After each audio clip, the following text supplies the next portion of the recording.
Good afternoon, everyone. Happy New Year from Acuity Solutions. My name is Mike Ritzer. I'm the Solid Edge Application Engineer for Acuity Solutions, and this is the inaugural Lunch and Learn for 2012. We've geared up a great lineup of topics to talk about this year, and we're going to start off this year with animation and motion in Solid Edge. And I've got several different topics I'd like to cover, and we will begin by looking at a gear assembly that I put together. And in animation and motion, there are several different ways you can accomplish animation. And to begin with, you want to have an assembly that has some freedom of movement. If an assembly and a group of parts go together in an assembly and they're supposed to move, then you don't want to over-constrain your assembly and allow some freedom so that the assembly can move. So parts in the assembly that are supposed to move have the freedom of doing that, I guess is what I'm trying to say. So in this case, we've got a couple of gears in here, and they're both there's some alignments and some axial alignments and some planar alignments that I've applied to these things just to keep them in the same plane and whatnot. But you can see that they have the jiggles on the icons, which means that they're free to move. So what I'm going to do to start is just show you this tool up here called Drag Component. And Drag Component allows you to do either a free-form movement, which means I'm going to grab the part and I'm going to move it in whatever directions I can move it. The second way to do this is to do a rotation, which means it's going to want an axis for you to rotate about. And then the third item is a linear movement or a transverse movement. And so obviously this is a gear. We want to pick on something that's round. So I'm going to just click and hold my left mouse button down, and I'm going to move the gear. And you can see this gear is moving around now. Now you also notice that if I pick this gear and move it, again, this one moves, but the other one, the smaller one's not moving, because we haven't applied any relationships to that. So this just allows you to move parts around and see how they move and what their degree of freedom is in their movement. But this isn't particularly interesting because we'd like the smaller gear to move when we move the bigger gear at the same time. So what we're going to do is apply to these gears a gear relationship. And the gear relationship allows us to specify which gears we want to use and the axis that we want to rotate them around. So my first gear I'm going to use is this one right here. I'm going to pick the center of the gear as the axis of rotation. You can see its direction is right there. And then I'm going to pick the second part, and you can see that it automatically has the reverse direction, so that it knows that if they're turning together, the one should turn opposite direction to the other. You can also specify a ratio between the gears if you know that, I happen to know that this is a 46-tooth gear and this is a 19-tooth gear, so you could put in a relationship of 1 to what perhaps would it be 19 over 46 or 46 over 19? I guess it'd be 46 over 19 would be the ratio. But you can also specify by teeth, and if you know the number of teeth in this respect here, when I click in this area here, it highlights this gear, telling me that that's the one it wants to know how many teeth there are. So I'm going to put in 46 for that, and I'm going to put in 19 for this one, and I'm going to click OK.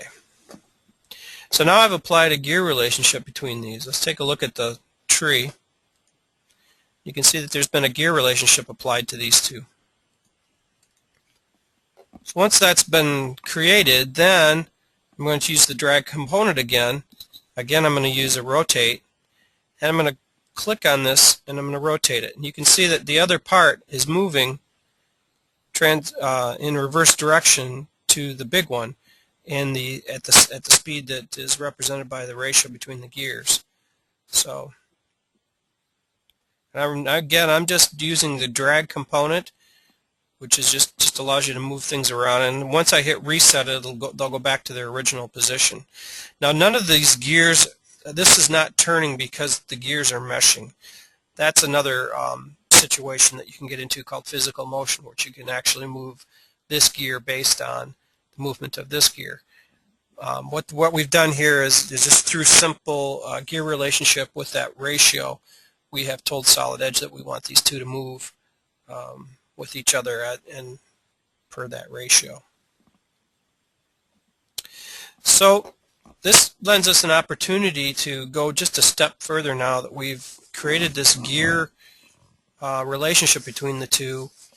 It allows us the ability to create what's called a motor. And a motor can be either rotational or linear.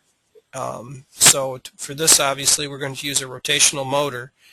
I'm going to tell it that I want to go 20 degrees per second. So in the animation process, which you'll see in a minute, I want it to move 20 degrees per second of motion, which should slow it down enough so we can see the smaller gear move. And now it's asking for the under-constrained part to be moved by the motor. And we'll just pick the big gear as the driving gear. And then we tell it what axis do we want to apply the motor to. And obviously we want to apply it to that center axis. We'll click Finish. And if you notice over here on the tree, it created a motors group under which you'll see a motor. So now what do we do with that? Well, now that we've created a motor, at least one motor, this simulate motor function in the assemble toolbar becomes active and becomes colored, so it becomes available to us to run things. So I'm going to do a simulate motor, and because it's the only motor that's there, it lists it right here. But if there were several motors, they would all be listed here. And it assumes we want to do it to that motor because it's the only one that we have. So we'll go ahead and click OK, and it will build on our motion timeline. It will build that function in there, and it will rotate the parts based on that motor. So I'm going to go ahead and put it in play. So you can see that it slowed it down. It's moving about 20 degrees per second. And you can then, once you get things in motion with the timeline here, you can come over here and do a save as movie, and you can generate an AVI file that you can then play back to a customer or to a coworker just to show them how things are working. And anytime you use the motion bar down here, you have the ability to record the motion in an AVI file. So let's excuse me, let's leave this. I'm not going to save this editor animation for right now. So I wanted to show you that once you create the motor, you can adjust the attributes of that motor. And we do this by simply right-clicking on it and doing an edit definition. And this brings back the Smart Step ribbon bar that we used to create this. So let's say that instead of 20 degrees per second, we want to do 45 degrees per second. So it's going to move a little bit faster in our animation. So I'm going to do another simulate motor, click OK, and hit the play. And you'll see that now they're moving a little bit faster, a little more than twice as fast as they were moving before. So you can make adjustments to these things as need be.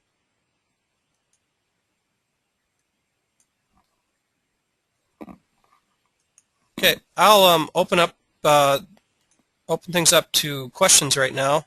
If anyone has a question, I'm going to unmute everyone, and I'll wait a second and see if anyone has any questions.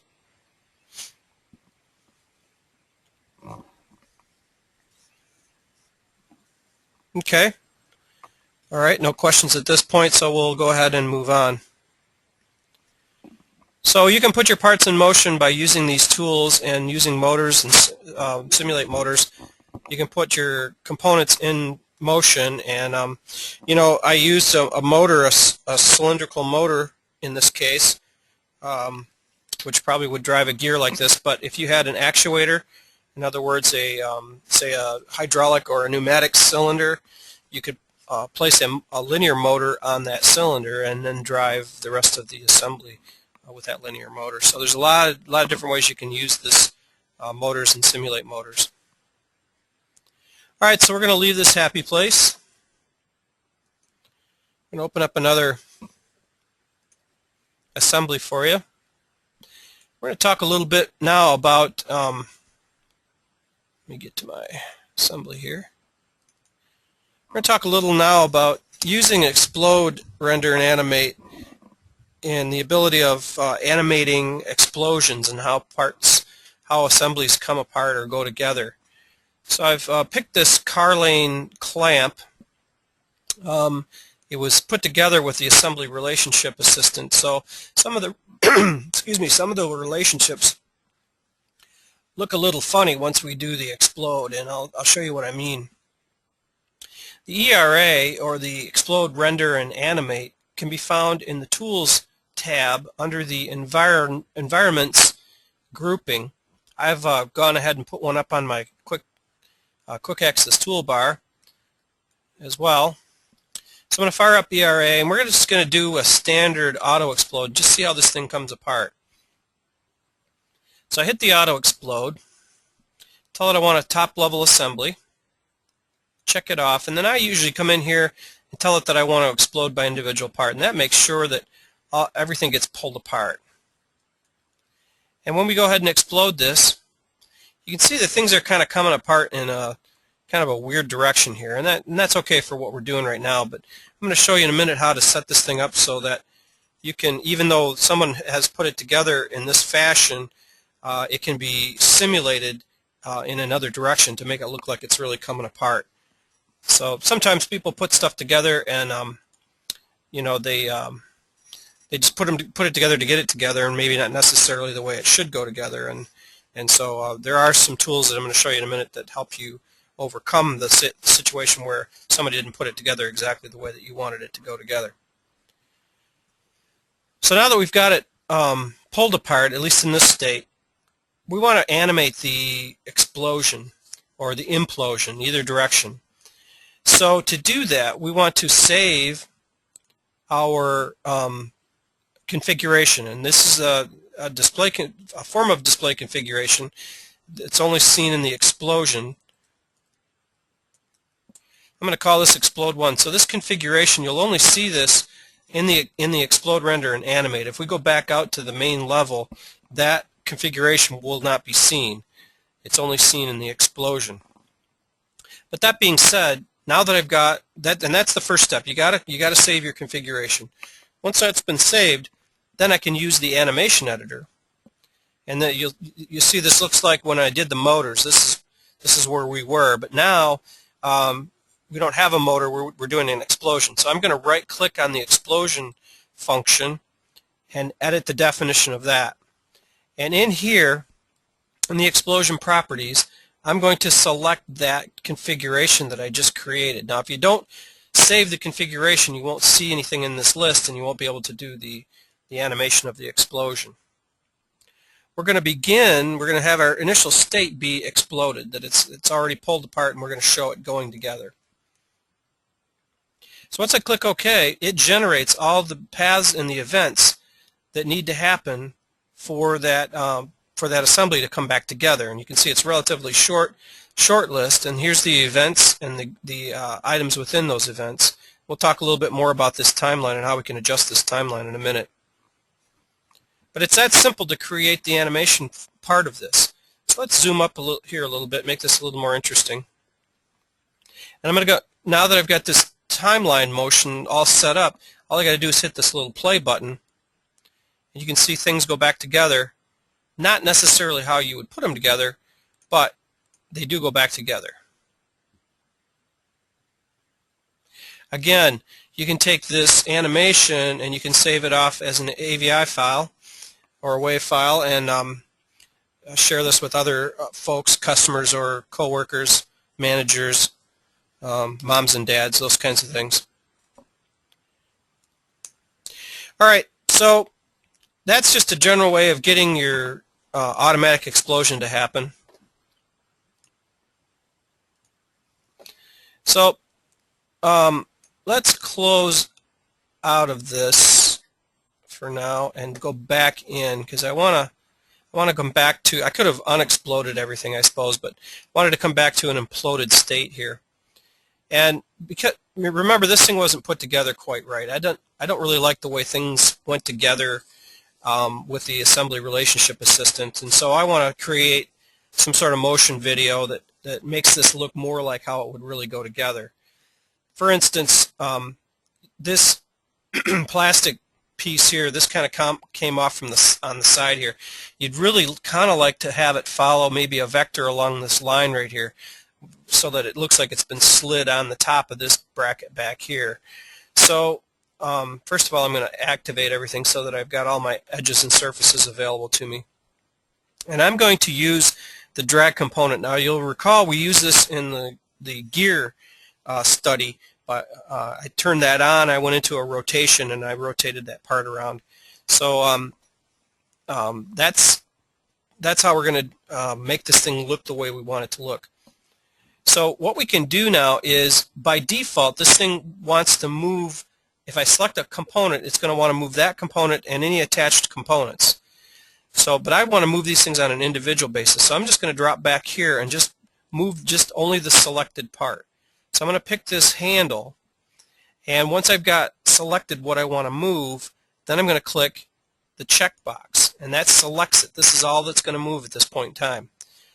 Now, if you notice the vector that's applied here, if I click on the Y direction, it's just going to go straight up, or if I click on Z, it's going to go straight out. It's not really going to follow what I really want, the direction that I really want to use. So I'm going to go to this selection right here, and I'm going to reorient the triad from some geometry. And I'm going to just use this part right here to, let's see if I can make it do it now. Yeah, I'm just using this part to then animate the movement. And what I did was I held down my mouse and just moved it until I got it into a position that I liked. Okay, so then I right-clicked. Oh, it went in the wrong direction, but you get the idea, hopefully. Let's see if we can back up here. Yeah, we can. I hit the back arrow. Let's see if we can do this again. All right, so I want to select this. I want to check it off. I want to set the orient. Let me pick this part here. There we go. It's still not giving me exactly what I want. Let me try another part here. I think that's still not giving me what I want. When I did this before, it allowed me to pick it, and then it gave me a direction that was perpendicular to that face right there. I'm not seeing it now, and I'm not really sure why. Let's see, move coplanar. Let's see if it does it this way.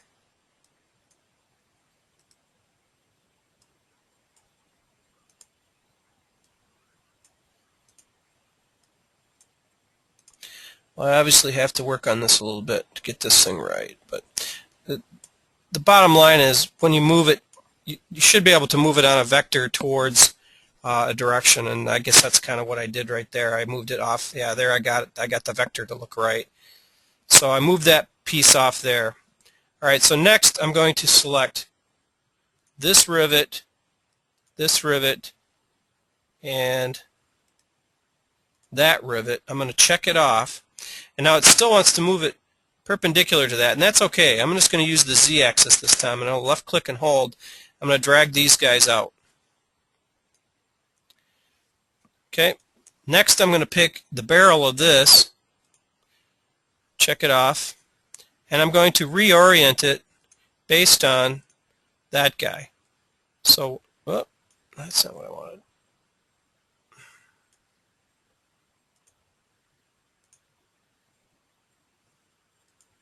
There we go. All right, so when I move this, I want to move it out in a direction like that, which is more like it would, typically go together. It looks like it dropped my rivets, so I'm going to do my rivets again. There we go. So anyway, you get this thing pulled apart the way you want it to look, we'll just do one more here.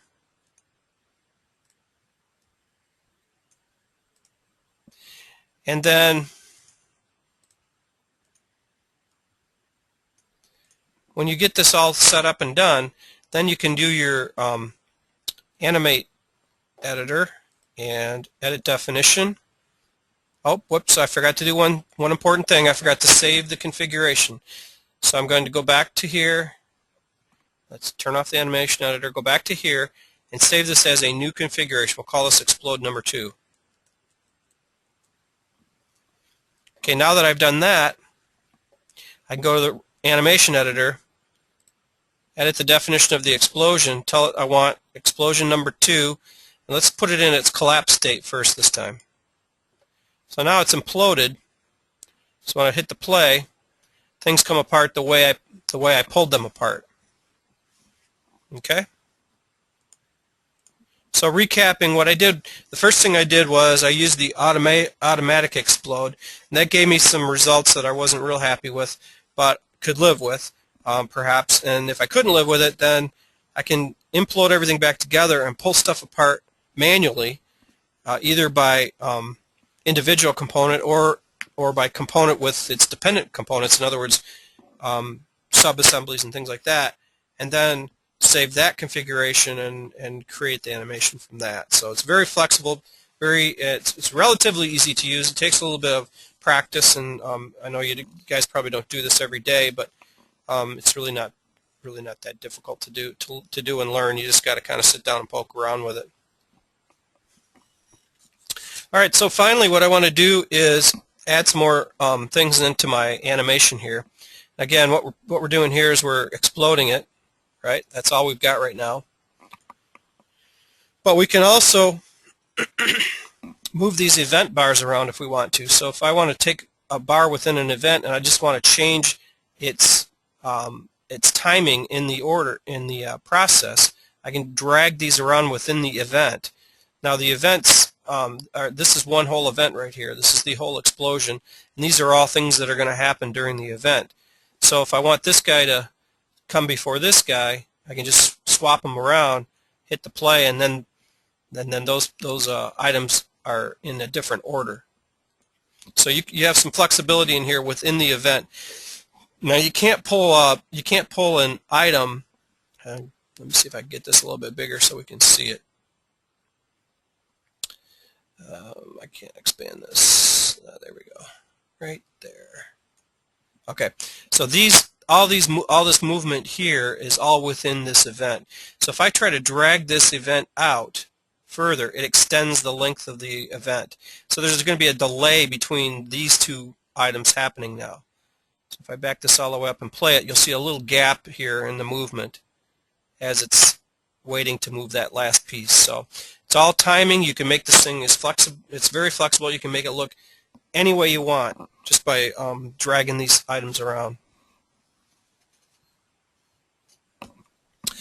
So the next thing I want to do is I want to show you that you can add a camera onto this. So if I go down or go up here and right click on the camera, I can edit the definition of the camera, and I can tell it I want to do a clockwise fly around, and this kind of gets the thing set up. The camera includes a path. So if I come back to this camera path and I edit its definition and click this button here, you can see this is the camera path. So during this explosion, now if I back this up and I hit this, during this explosion, the camera pans around the items and gives me a panoramic view of things as they're coming apart. Now that path is very editable. So if I turn that path back on, these nodes, let me turn this off.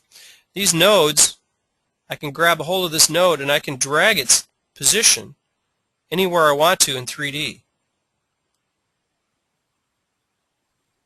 So the camera is going to go up and follow around. As it's turning around, it's going to move up and down. I'll make this pretty abrupt here so that you can see that the camera is really going to make a big change here We'll do a finish. Now watch what happens.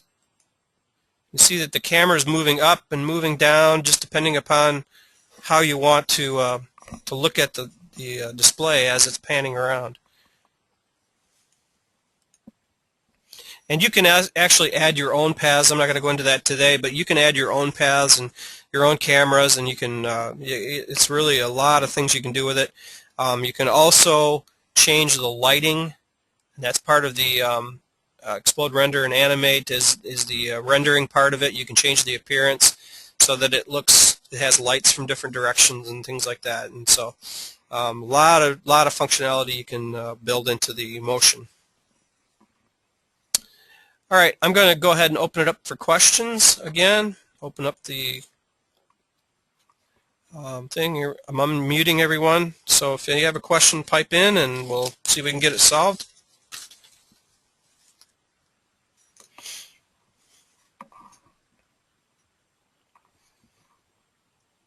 Okay. All right, I have no questions at this time, so I'll continue on with the last section of this Lunch and Learn, which is to take a look at motion, a couple other methodologies for motion.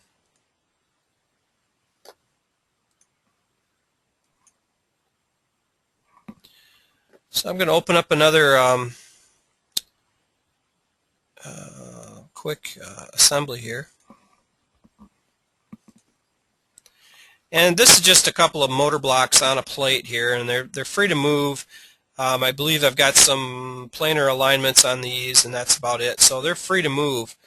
If I go back to the drag component and I just grab this guy and do a freeform move, and just left click and hold on it, I can move this anywhere I want. And you can see that I can pass it through that other component, right? It's moving right through it, like they're both invisible to each other. So that's no analysis. That's telling Solid Edge, you just want to move this part around, and I don't really care if I'm not really worried about the other components in the assembly. So now the other items that you can do here, and again, that's no analysis. It's not going to do any analysis at all. If I fly this down, I can detect collisions. Now what that means is that I clicked on the analysis options button, which is right here. What the detect collisions means is that it's going to look at all the components, and this is only if I turned on this guy here. I don't have everything active. So if I turn this on, then it looks at both active and inactive components. But what the detect collisions wants to do is if there's any surfaces that interfere with each other, it's going to give me some feedback. It's going to give me some information. And the first thing it's going to do is it's going to sound a warning, which I don't know that you're going to be able to hear, but it's going to sound a warning, and then I've also got the option turned on so that it will stop motion, so that I can't move it further than the interference. So we'll go ahead and click OK, and we'll go through this process here. Again, I've got detect collisions turned on. I'm grabbing the part, and I'm going to move it towards this other body, and watch what happens. I don't know if you can hear that or not, but there's a sound warning that's beeping, and it also is not letting me move it further than the collision between those two components. It's also highlighting, if you can see it, it's highlighting for just a brief moment where the interference is.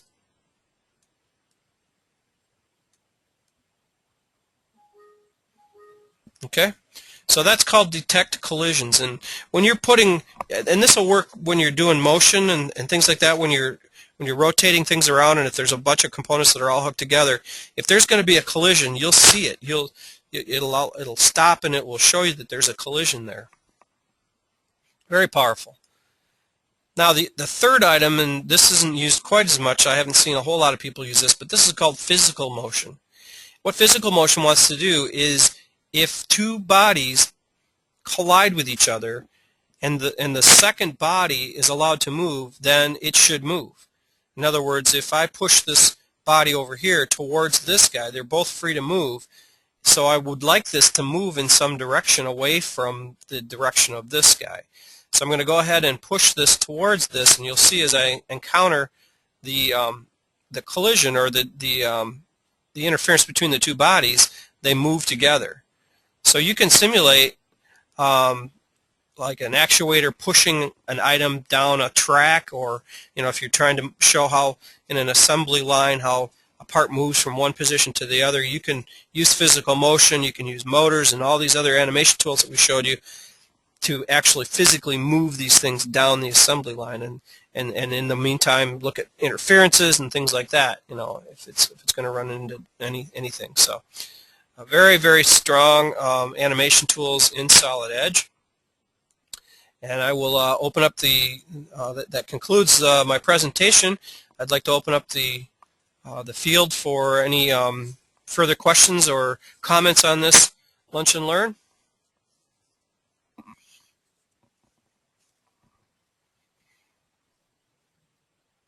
Okay, if there's no further comments or questions, I'll close this Lunch and Learn out for January 5th, 2012. This is Mike Ritzer from Acuity Solutions, wishing you a Happy New Year and happy solid edging, and we'll hopefully see you again in February.